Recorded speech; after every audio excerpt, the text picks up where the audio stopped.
I love sometimes how we read passages from the New Testament. And when you read them in today's context, you think, these are just truly prophetic texts. And I think we get a sense of this in our first reading today.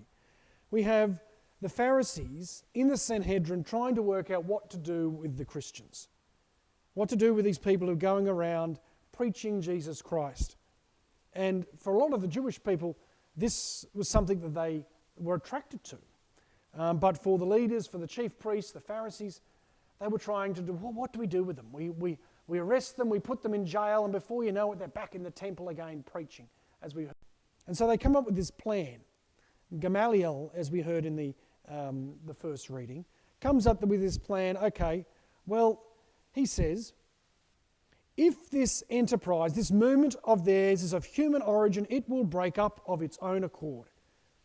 But if it does in fact come from God, you will not only be unable to destroy them, but you might find yourselves fighting against God.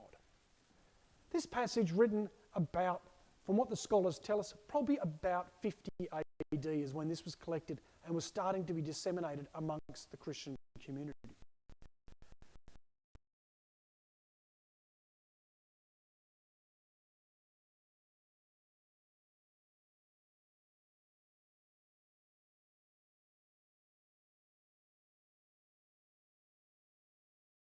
By 50 AD, the Christian community was persecuted very significantly.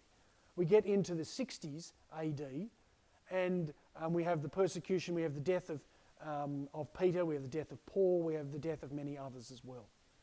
But here we are today in 2020 reading this passage. And I don't think the writers would have ever thought that here we are on the other side of the world, and here we are Christians reading this passage. If this was fake, if this was together by a few people to distort a few people in and around Jerusalem, we wouldn't be here worshipping and praying and honouring our Lord Jesus Christ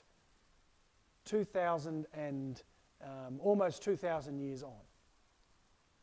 And I think what this Pharisee Gamaliel has to say, I think is quite true. If this is enterprise, this movement is of human origin, it will break up of its own accord. But if it does in fact come from God, you will not only be unable to destroy them, but you will find yourselves fighting against God. Well, hopefully we're not fighting against God. But this is what we do as Christians is not of human origin. What we enter into is not just something of the human spirit, but this is of God. This is not just a natural thing, this is a supernatural thing. One of the beauties of the Easter season, it reminds us that our faith isn't just about the community gathering together, important. It's also about connecting us individually and as a community with God.